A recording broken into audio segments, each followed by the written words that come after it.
Each Sunday at this time, the National Broadcasting Company presents Morgan Beatty's War Telescope, a review of the war week and a forecast of possible developments to come. Morgan Beatty is NBC's veteran war reporter in the British capital. And so, for his regular Sunday report, we take you now to London. This is Morgan Beatty in London, looking at the 188th week of war through the War Telescope. As your radios and newspapers have told you, this has been a week of victorious action for the Allies on every battlefront, except perhaps in Russia, where general weather has prevented any changes of importance. This, therefore, was a week that portends a triumphant spring, the first spring in the last four, dominated by hope.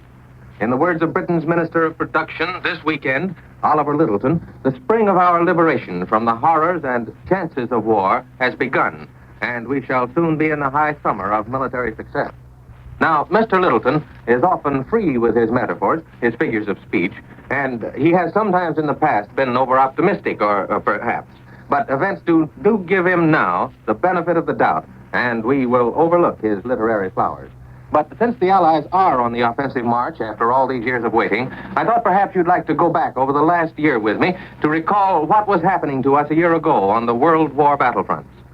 Early last April, the men of Bataan were making their last stand. The losing battle against the Japanese in the Philippines was reaching its tragic climax. The enemy tide was running full throughout the Orient. Singapore was gone, and it looked as if the men of the rising sun would soon be ready to take Australia. At home, we were asking ourselves, and it is reasonable and understandable that we were asking ourselves, why the men of Bataan were not relieved, why they got their orders to hold out to the end, why 65,000 or more were finally captured. We didn't quite see, even though we were told, why these men were the price we paid for the time it takes to arm a big nation for modern warfare. Last spring in the Mediterranean, the Axis still held a firm grip on North Africa, and Rommel was even then preparing his daring dash for the Nile Delta and Suez. In this sensational campaign, the German Fox came within an ace of success. The flat green lands of the Nile were almost within sight of the Africa Corps when the British made their last stand. A stand that had to be reinforced, that had to hold. Suez is more of a strategic pawn in war than the Philippines. A year ago at this time, we were all asking ourselves why the British held on at Malta in the face of withering air attacks. We were saying Malta could not last long, and neither could the Nile Delta. But British strategists well knew the importance of Malta. They knew that base in the center of the Mediterranean would one day become a sword in the side of the Axis, as it is at this very moment. The strategists knew that once Allied armies had run the U-boat gauntlet successfully, once they had been trained more thoroughly and more rigorously in the ways of modern war, we would be on the offensive, and Malta would come in very handy indeed, as it has. But of course, we could not be told all this last spring. And again, it's quite understandable that we would not be able to see the picture puzzle of strategy the way it was being fitted together. We were watching the Axis last April, and the Axis was on the offensive. At this same time last year on the Russian front, the great spring quagmires held both the Germans and the Russians in their grip, just as they hold them now. But on the railway lines and on the few good highways, Hitler's armored legions were moving as rapidly as possible toward a new offensive, an offensive that would carry them to a vast trap at Stalingrad, a thrust that was destined to take them almost within sight of the great underground rivers of oil in Russia's Caucasus. Again, we had misjudged the situation, but in a different way. Many of us had thought the Russian winter offensive of 1941, 2 years ago, was really an offensive, whereas the Soviet armies had managed merely to hold on in the clinches and prevent the Germans from preparing an even more powerful punch than the one they finally unlimbered in the Caucasus. During last spring and summer, the Soviet forces backpedaled out of the German trap. The Russian High Command had plans too, it seems, and at the opportune moment, the Red Army staged an almost miraculous comeback. Last winter, they really packed an offensive punch. Their positions were all restored, almost, and Leningrad was relieved. Last April, the great American industrial machine had just rumbled into maximum action toward the seemingly impossible war production goals set by the president. Last spring, England was beginning to double her production through rigid wartime controls of manpower, a program that since has been expanded to use the full strength of British woman power, too. You and I did not see this then as part of a master plan. As a matter of fact, The combined chiefs of staff in London and Washington had only partly worked out their plans for offensive strategy. They did not then know which of the Axis weak points they would strike. It was in June before they fixed upon what our strategy would be and where and when the blow would come. We could not be told all these things then. All we knew was that the Axis seemed to have a stranglehold on our poorly equipped and sometimes badly trained forces. They had us by the throat in the Philippines and in Burma. They were dangerously near the Suez Canal and the Anglo-Persian oil fields beyond, and they were poised for an offensive against the Caucasus around Turkey to the north. Now look at the contrast. The Axis is battling desperately to hold its last tiny bridgehead in North Africa. The Germans' one bridgehead in Asia in the west, the Kuban area in the Caucasus, is also threatened by the Soviet armies. On the other side of the world, the Japanese have been stopped cold at the doorstep of India and are even now on the defensive in the air. We have pushed them out of Guadalcanal in the Solomons, and the enemy may be on the verge of a decision to get out of New Guinea above Australia before he's pushed out. In short, despite their tremendous strides, which we cannot ignore, it's the Axis that's hanging on in the clinches, trying to hold some of the gains made on both sides of the world. In the European theater, Britain is no longer waked up night after night by the rising and falling wail of the air raid sirens. Although Britain is steeled against a return of the Luftwaffe, at the moment, the sirens sound so seldom that the noise surprises you.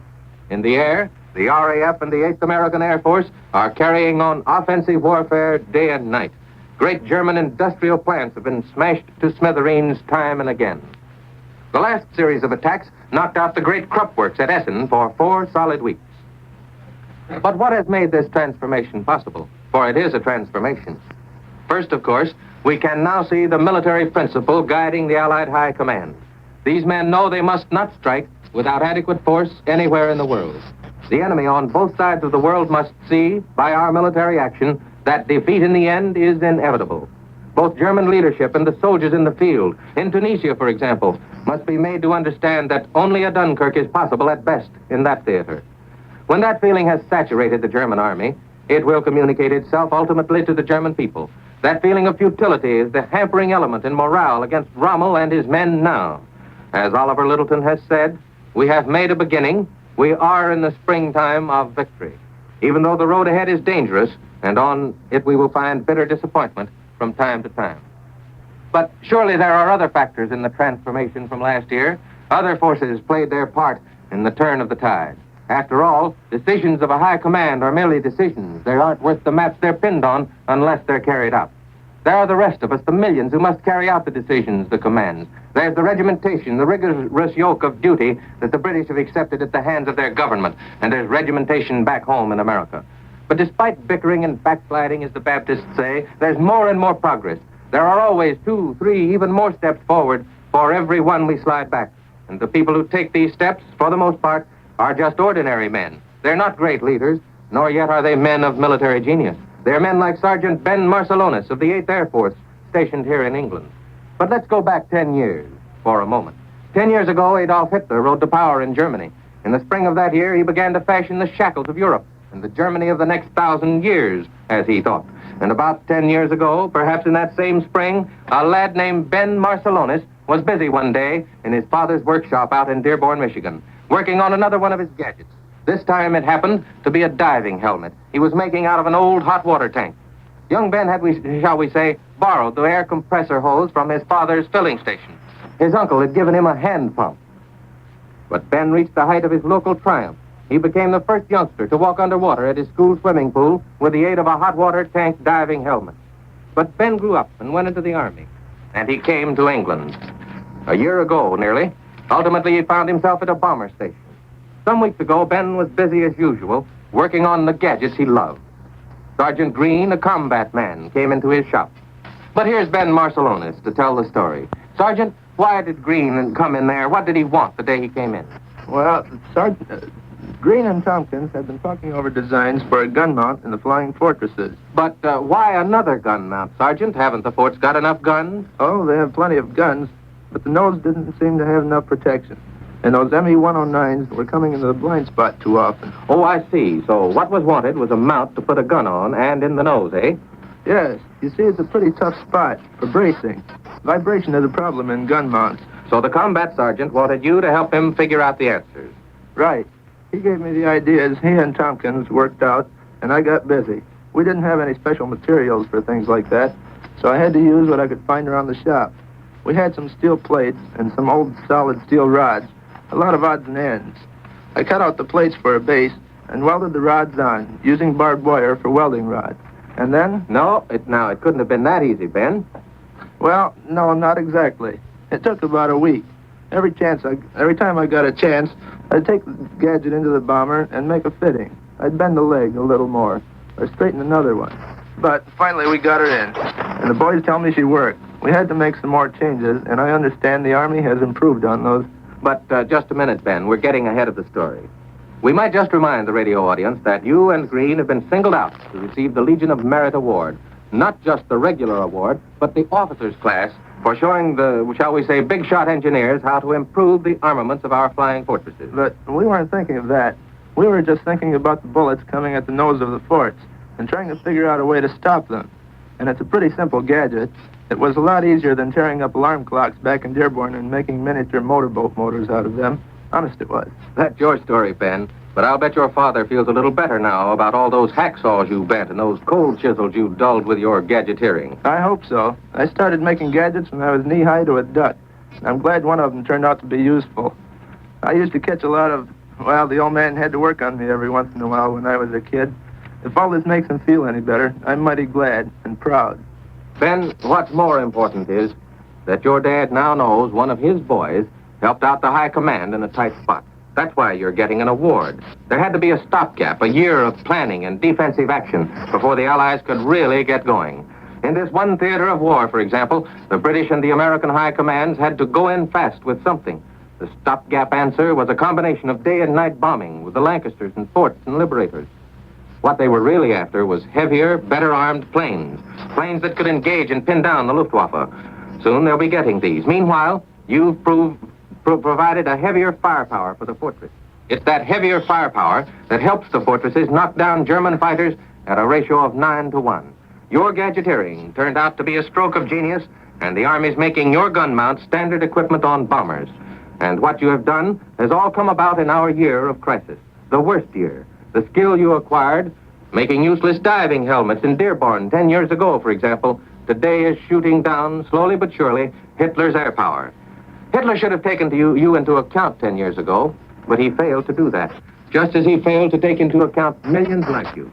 Today, Ben, the British government has announced that the United States is now making more than 20 tanks a day for the British Army alone, entirely apart from the tanks we're making for our own Army. Thank you for coming up this afternoon. You're the proof that there are more ways than one for a man to serve his country. As a matter of fact, you may have thought you were merely a cog in a gigantic machine. You are that, of course, but much more, too. You're a vital cog, just as there are hundreds, thousands more vital cogs. Many of these human cogs do not realize how vital they are, as you did not realize it until they told you about your award. But these cogs, these human beings, were the things that made it possible for Oliver Littleton to spread his flowery language yesterday. It made it possible for him to say that the spring of our liberation has begun, and we shall soon be in the high summer of military success. And now this is Morgan Beatty saying so long until next Sunday. You have been listening to War Telescope, a weekly report on the war as seen from London by Morgan Beatty, NBC's veteran war observer in the British capital. Mr. Beatty is presented every Sunday at this same time, so be sure to tune in again a week from now. This program has come to you from London and New York. This